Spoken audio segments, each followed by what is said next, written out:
حبايب قلبي، كيفكن؟ شو اخباركم؟ يا رب يكون عم تستمتعوا بالفيديوهات اللي عم ساويها.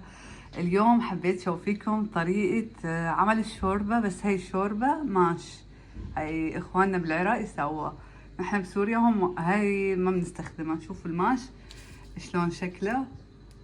هذا الماش هيك بيجي شكله، بيشبه العدس، بيشبه شوي مو كتير.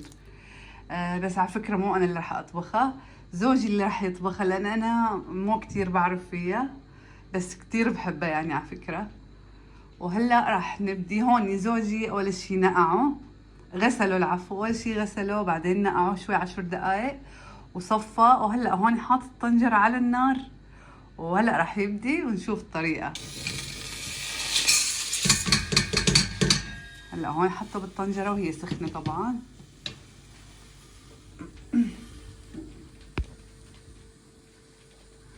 هون وخلى لتر كامل من المي، وراح كمان يعبي كمان مي، لتر ونص مي. لتر ونص مي. الجلاس ماش. وهدولي طبعا الماش كاسة كبيرة تبع مي، جلاس بالعراقي يسموها جلاس، الكاسة، كاسة المي اللي بنشرب فيها. هلا هون نص لتر، وهلا ان شاء الله بنخلص وبنرجع بشوفكم اياها بس بالتدريج.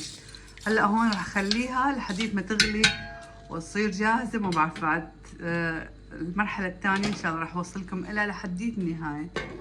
وهلا مثل ما قلت لكم بعد ما اخلص بالتدريج رح شوفيكم كيف لحديت ما تصير تستوي. هلا هون صار لها نص ساعة تقريبا على النار عم تغلي. هلا هون معانا الهاند باك اللي هو الخلاط الكهربائي، رح نبدي ونخلطها. وهلا كمان بعد ما استوت ودارة بالمكسر الكهربائي نحط ملح. طبعا حاطين، فرمنا بصلة ناعمة كتير حطيناها على النار عم نحمسها. طبعا كمان ما بحكي لكم شو عمل زوجي بالغاز. شوفوا هذا الرجال لما يقوم بده يساعد مرة على اساس بشي، فعادي يعني لا تحكوا وتقولوا شو هذا الوسخ. لا، شعب سوينا شوربة صارت على الغاز. وهلا صار تمام، عم نستنى هلا البصلة انه تنحمس. رح شوفيكم كيف رح يحمسها، يعني في لها طريقة ثانية. وهلا هون البصل الناعمة اللي قلت لكم انه فرمناها ناعمة وعم نحمسها. طبعا رح خلي لها شوي كاري. هاي انحمست هلا، هذا كاري نص معلقة او حسب الرغبة، في ناس ما بتحب الكاري كثير. وشوي كمون مو؟ نعم. وهلا كمان شوي كمون مطحون، هاي شوية 4 معلقة.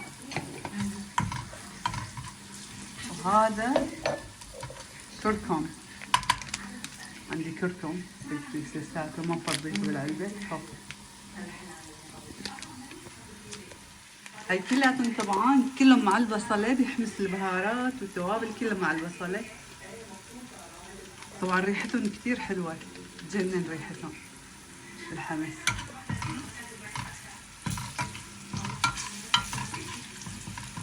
زوجي حط كركم كتير، طبعا ما بيعرف هذا الكركم انه شوي صغيرة بيعطي كتير لون. وهو يمكن حط الكيس كله، يمكن. خلينا نشوف الكيس. فض فضاه كله.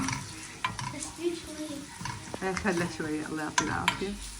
هلا هون بعد ما استوت انحمست البهارات مع البصلة، ايش راح نساوي؟ راح يجي يشيل الطواية ويكدها فوق الشوربة وهي سخنة.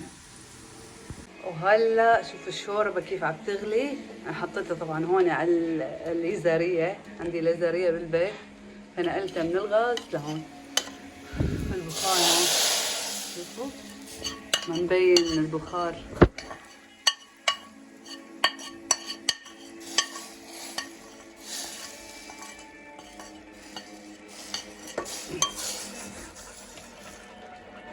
هاي بعد ما استوت وحمسنا البصلة. وهلا هاي انتهت كل المراحل، وصلنا لمرحلة الصب. شوفوا شكلها كيف.